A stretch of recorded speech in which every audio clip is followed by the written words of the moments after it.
Hello students, today we are going to learn about macrolide antibiotics.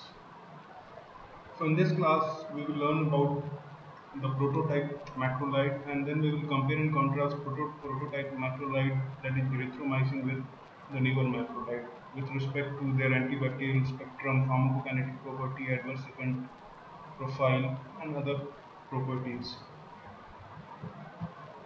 So let us first start with the, the structure of macrolides. So if you can see the macrolide structure, it has got three characteristic parts. One is a macrocyclic lactone ring consisting of 14 or 16 carbons usually, and then we have two deoxysugars attached by glycosidic bond to the lactone ring.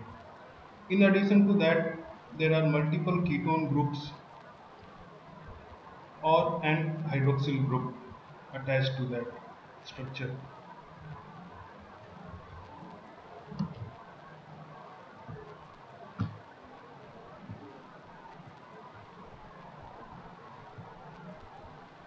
Now, the first macrolide that was introduced in the market was erythromycin in 1952, and the term macrolide was actually given to the antibiotics produced by the species of Streptomyces erythraeus. And actually, erythromycin was obtained in 1952 from Streptomyces erythraeus. And later on in 1980s, newer macrolides were derived, such as clarithromycin, roxithromycin, azithromycin, and these newer macrolides were basically semi-synthetic derivative of erythromycin.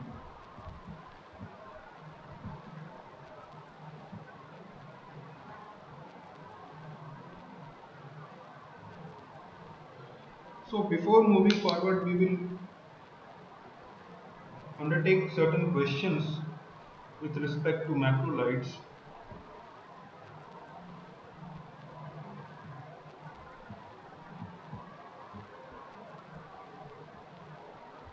So we will compare and contrast erythromycin with the newer macrolides such as clarithromycin, azithromycin or roxithromycin in terms of spectrum of bacterial activity, then in terms of their important pharmacokinetic profiles, and then the third property based on which we will distinguish will be the side effect profiles of these macrolide, and then the drug interaction property, how the drug interaction profile of erythromycin differ from the newer macrolides, and then the clinical indication.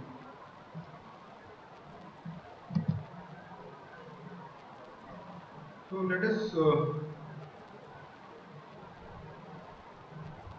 understand first the spectrum of activity of macrolides. Now, if you can see the spectrum of activity of macrolides have got very narrow spectrum of activity, and its spectrum of activity is very much similar to that of penicillin G.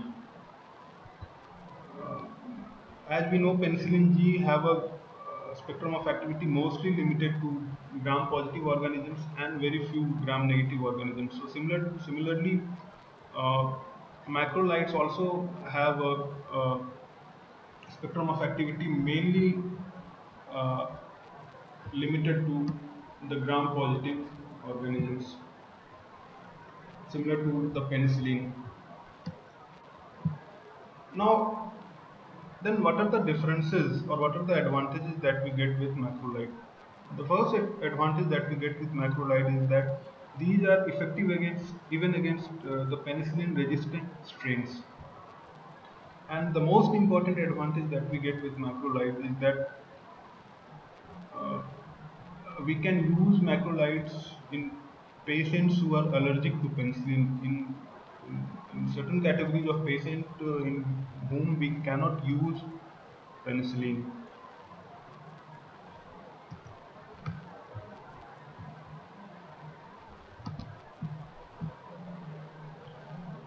So if you can see the spectrum of activity of macrolide, uh, it has got a spectrum of activity covering gram-positive cocci such as Streptococcus pneumoniae, Streptococcus pyogenes, and also Staphylococci. But the thing is that most of the penicillin-resistant species have now become resistant to erythromycin also. Then, as far as gram-negative cocci is concerned, they have got activity against N. gonorrhoeae and Moraxella catarrhalis. And then among gram-positive bacilli, they have got very good activity against Corynebacterium diphtheria. Apart from that, they have got activity against Clostridium tetani, Listeria monocytogenes, and Bacillus anthracis. And among gram-negative bacilli, they have got very good activity against Haemophilus influenzae, Legionella pneumophila, and Bordetella pertussis, Campylobacter jejuni, and H. pylori.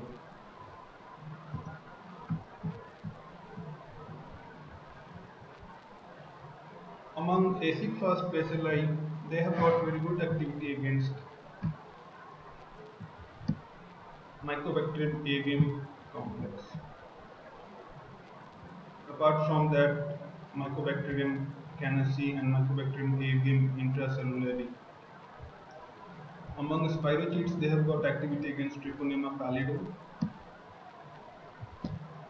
And among the miscellaneous organisms, they have got very good activity against Mycoplasma pneumoniae, Chlamydia trachomatis, Chlamydia pneumoniae, and Urea plasma urea liticum.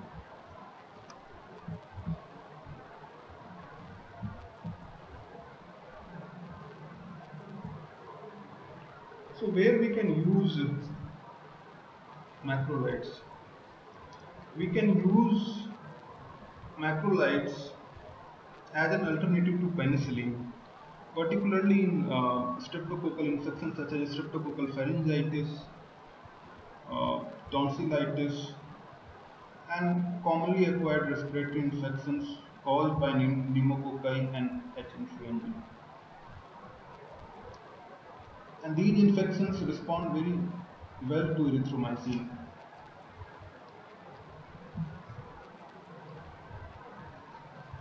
It is an alternative drug for prophylaxis of rheumatic fever, and it can also be used as an alternative to penicillin in sexually transmitted diseases such as syphilis and gonorrhea.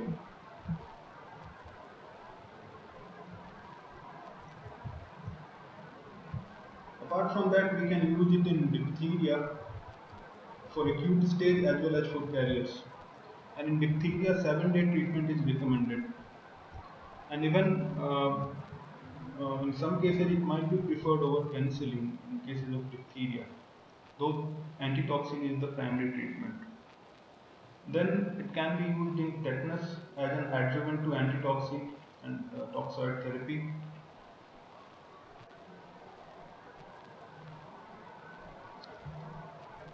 And also it can be used as a first choice drug, particularly in atypical pneumonia caused by Mycoplasma pneumoniae. And in atypical pneumonia, macrolide usually increases the rate of recovery. Also, it can be used as a first choice drug in whooping cough. In whooping cough, a 1 to 2 week course of erythromycin is the most effective treatment for eradicating B. pertussis from upper respiratory tract. However, effect on symptom depend on the stage of disease when the treatment is started. Also, it can be used as a first choice drug in cases of Sancroid. And in cases of Sancroid, erythromycin is as effective as single dose erythromycin or ceftriaxone.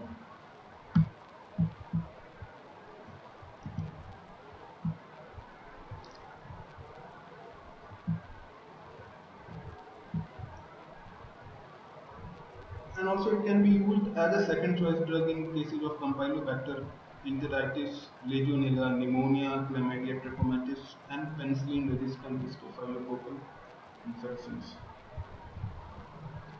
Now, let us compare the spectrum of activity of erythromycin with the newer macrolides such as clarithromycin and erythromycin. Now, if you compare the spectrum of activity of erythromycin and clarithromycin and azithromycin as far as gram-positive aerobes are concerned,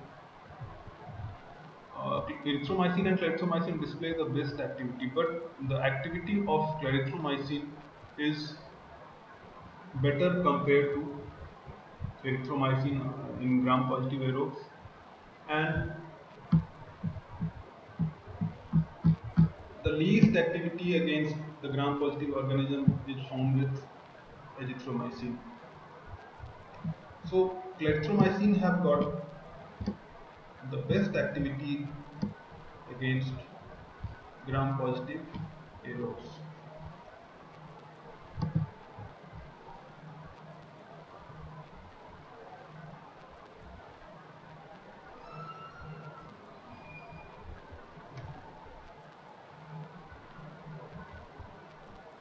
Then among gram-negative aerobes, the newer macrolide have got enhanced activity, particularly azithromycin. The best activity against gram-negative aerobes is found with azithromycin, followed by clarithromycin, and the least activity is seen with erythromycin for gram-negative aerobes.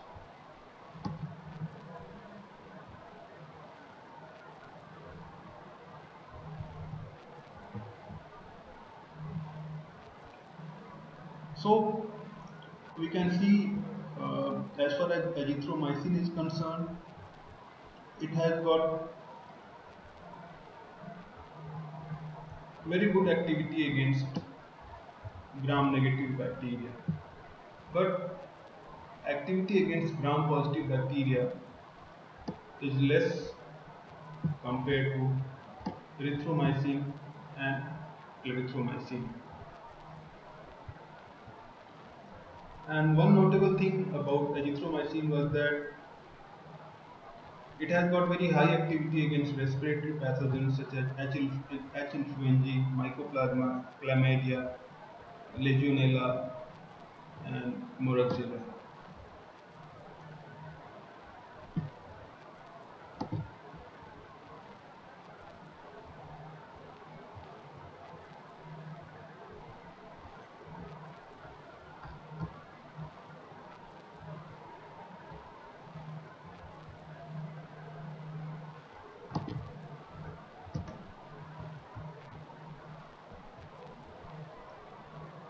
And as far as clarithromycin is concerned, as we were discussing earlier, clarithromycin have got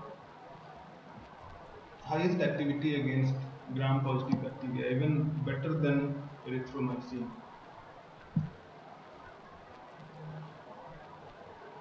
And also it has got very good activity against Mycobacterium avium complex.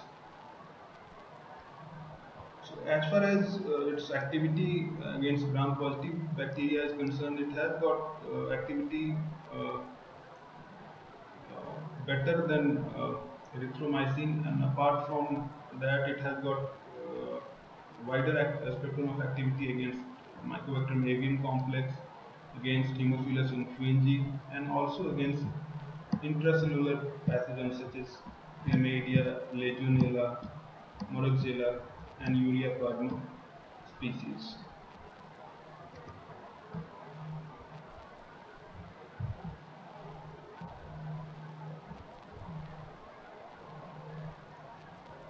Then roxithromycin, the antibacterial spectrum closely resembles to that of erythromycin, but the difference is that it is more potent against Moraxilla catarrhalis and Legionella and less potent against Bordetella pertussis.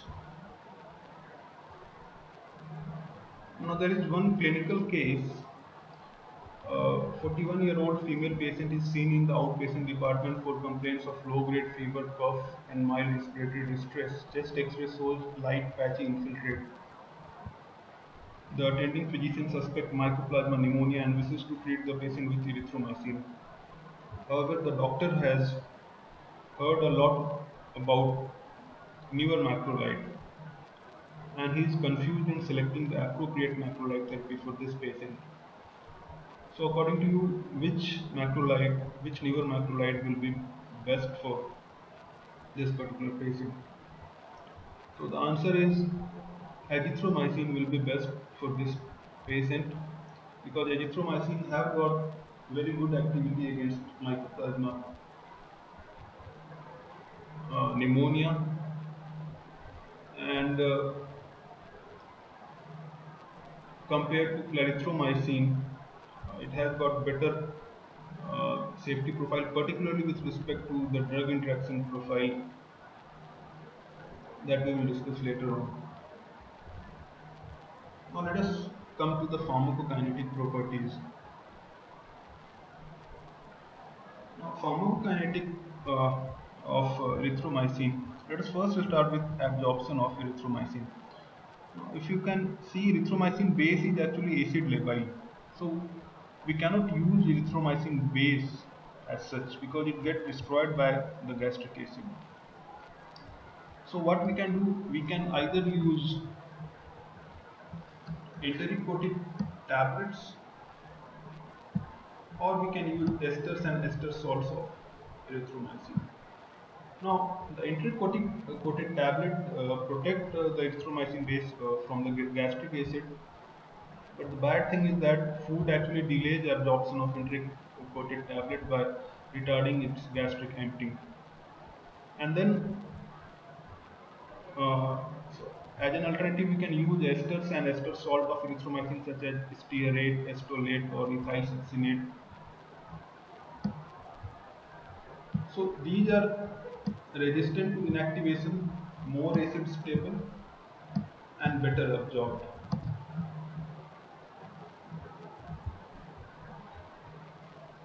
Now, if you compare clarithromycin with azithromycin, both are acid stable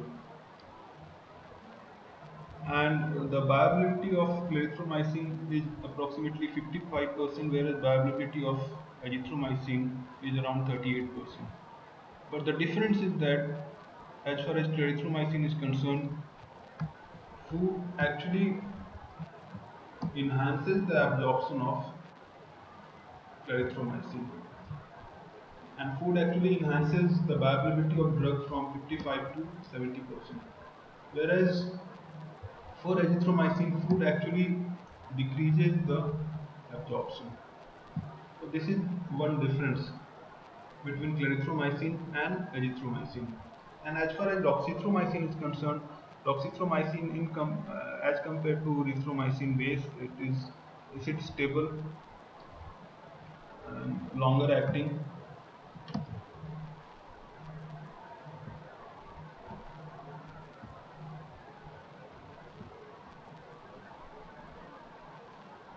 And as far as distribution is concerned, macrolide have got extensive tissue and cellular distribution. They crosses the serous membrane and placenta and attains therapeutic concentration in tonsillar tissue, lungs, prostatic fluid, and middle ear fluid. And they get accumulated in neutrophils, macrophages, and fibroblasts. So azithromycin actually have got larger volume of distribution and both clarithromycin and azithromycin have got extensive penetration. But the thing is that macrolide do not cross the blood-brain barrier and there is no CSF penetration. In spite of crossing the serous membrane and placenta and attaining therapeutic concentration in tonsillar tissue, lungs and prostatic fluid and middle ear middle ear fluid. They do not cross the blood-brain barrier.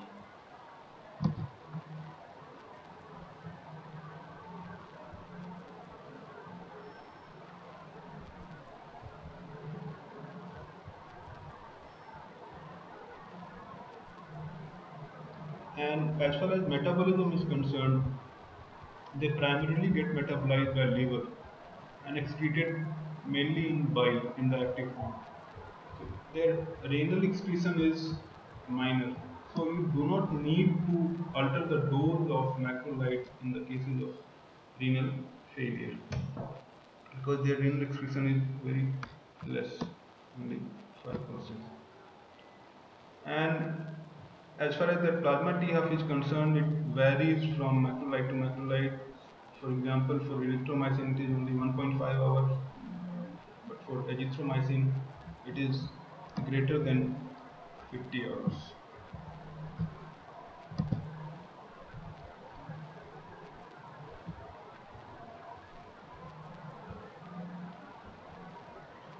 So, as I was telling you, the plasma TF is variable or differ from macrolide to macrolide. For erythromycin, it is only 1.5 hours. For oxythromycin, it is 12 hours.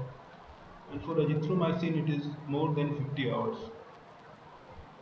Now, as far as clarithromycin is concerned, at lower dosage, its T half is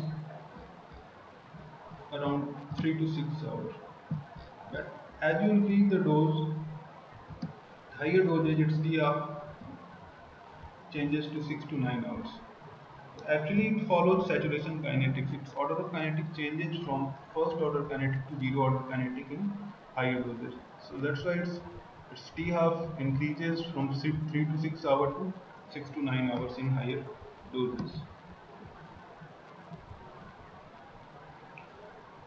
So till now, what we have seen that there are certain disadvantages of older macrolides such as erythromycin uh, compared to the newer macrolides. So what are the problems seen with erythromycin? The first problem that we had discussed was that it had got narrow spectrum of activity.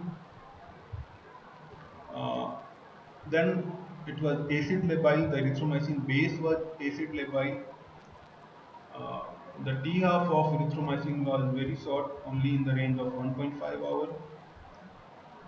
And also we will discuss about its adverse effect profile later on. So it has also got poor GI tolerance.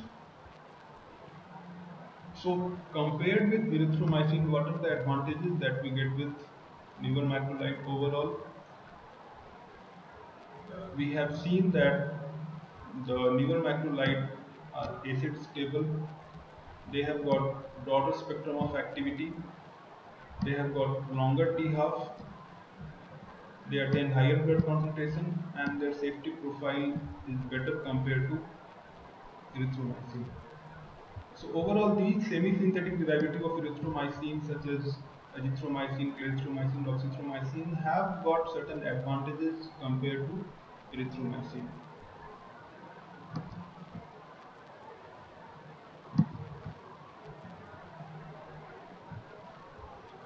So now let us understand the adverse effect profile of macrolides.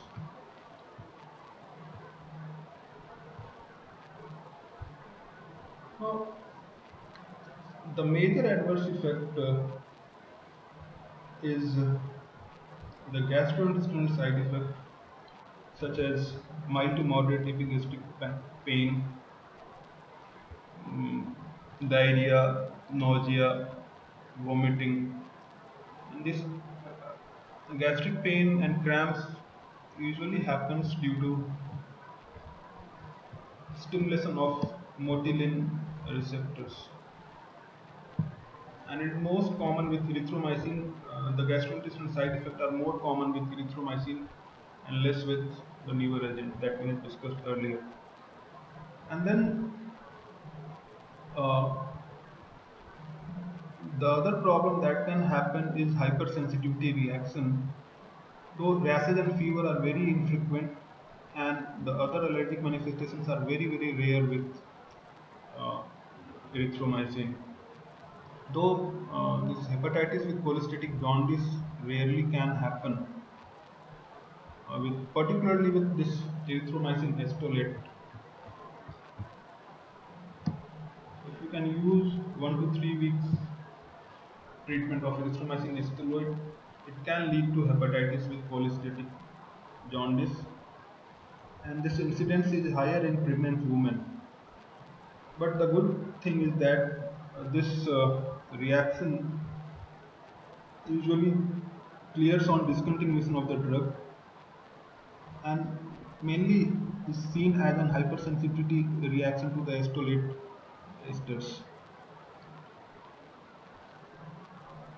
And this side effect of hepatitis with cholestatic jaundice is less with clarithromycin and rare with azithromycin. Other side effect that can happen with very high dose of erythromycin, if you use more than 4 gram per day of erythromycin, it can get deposited in the perilymph and can cause phototoxicity.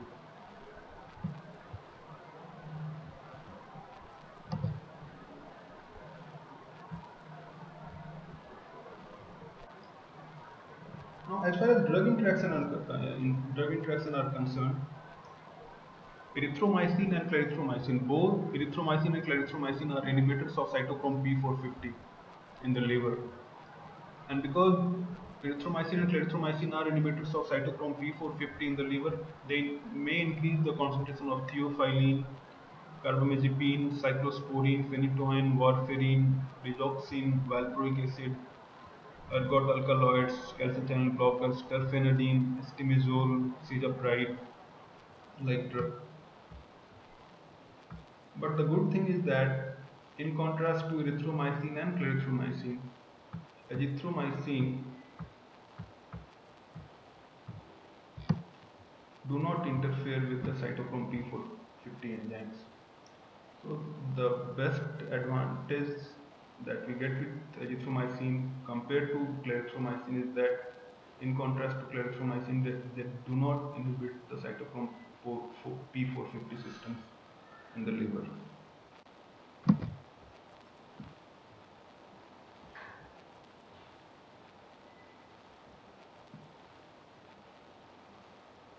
So there is one case, a 78-year-old man visited a hospital for cough and sputum, and he was prescribed with clarithromycin. His medical history included hypertension and he was on calcium channel blockers, nifedipine. The following day he was admitted to the hospital due to loss of consciousness.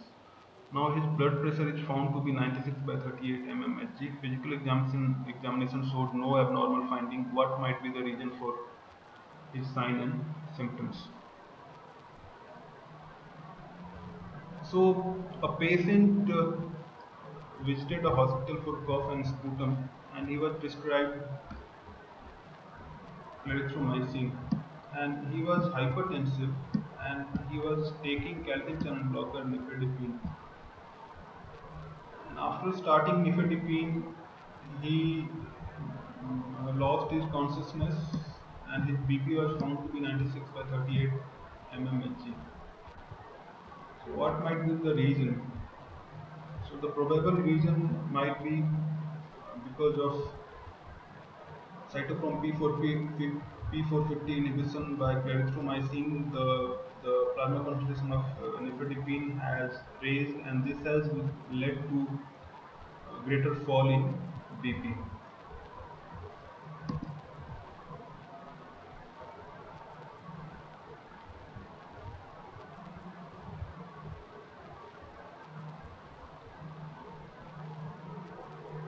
Now, another drawback of CYP450 enzyme is that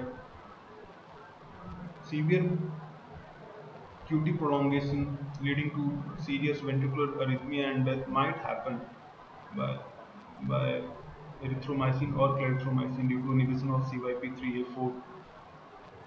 Particularly if you administer terfenadine, estimazole, or cisapride with erythromycin or clarithromycin.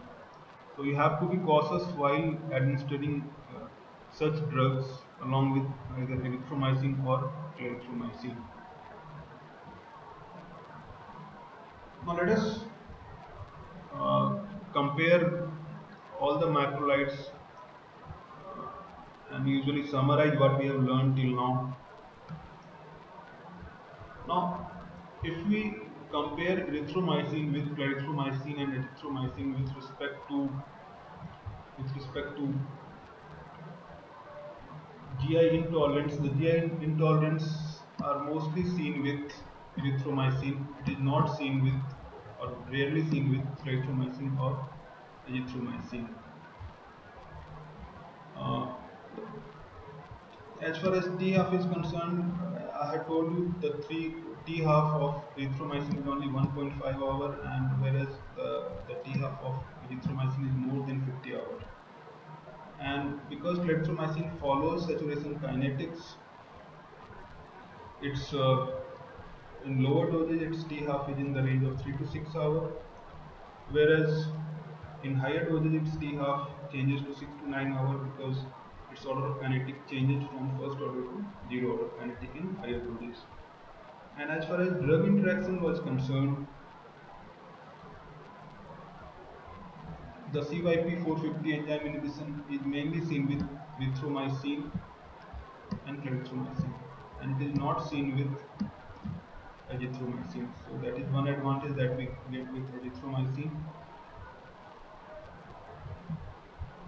And effect of food on absorption, we had seen that actually with clarithromycin, food actually increases its absorption, whereas azithromycin, food actually decreases its absorption.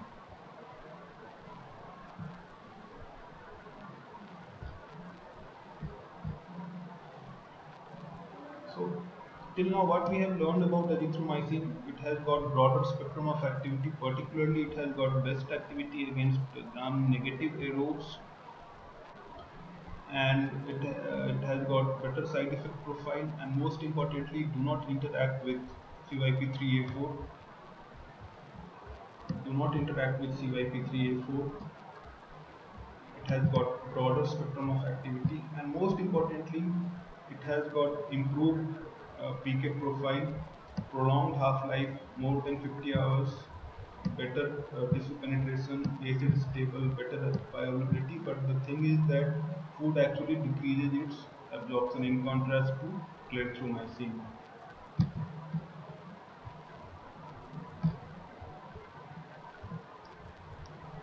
So, in contrast to clarithromycin,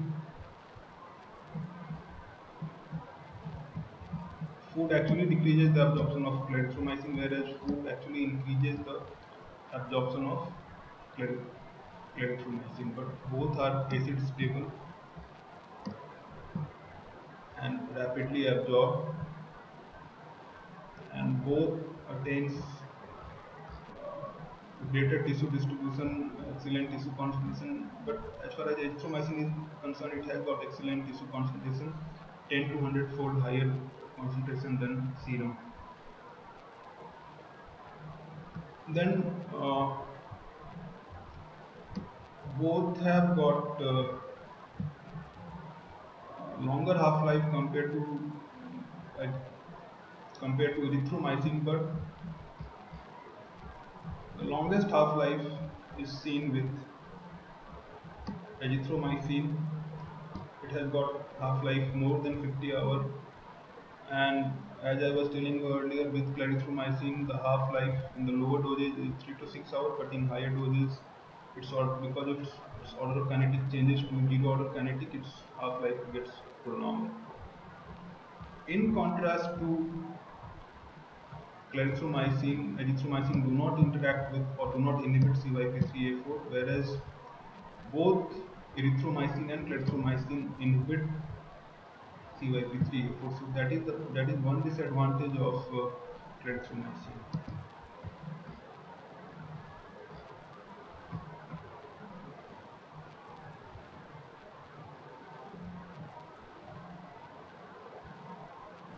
Now, as far as oxythromycin is concerned, Doxythromycin is longer acting compared to erythromycin, is acid stable.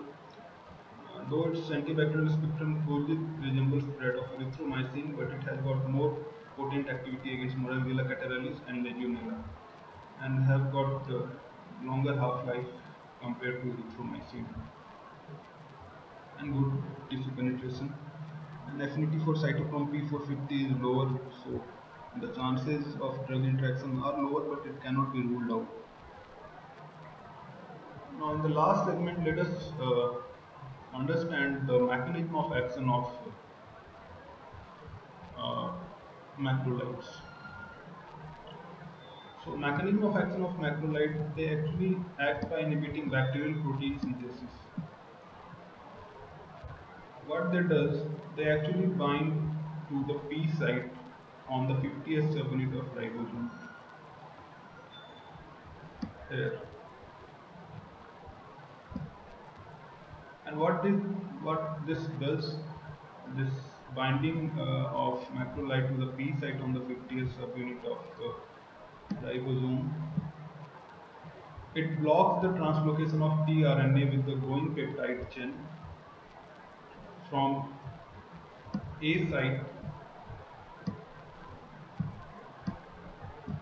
to the P site.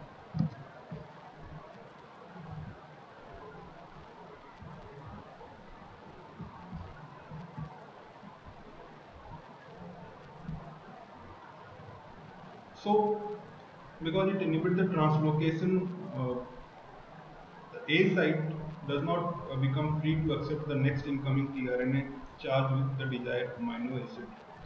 So overall, it blocks the protein synthesis.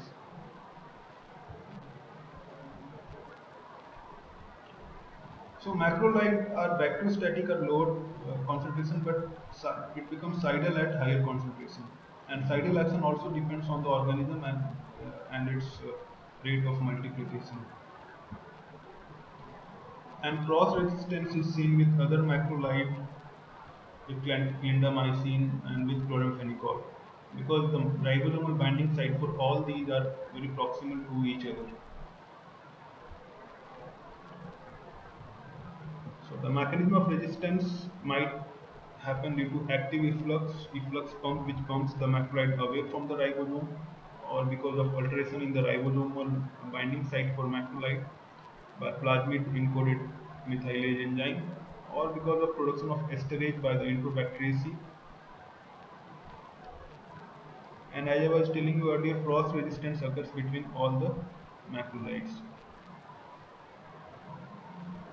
So, in this class, we have learned about macrolide,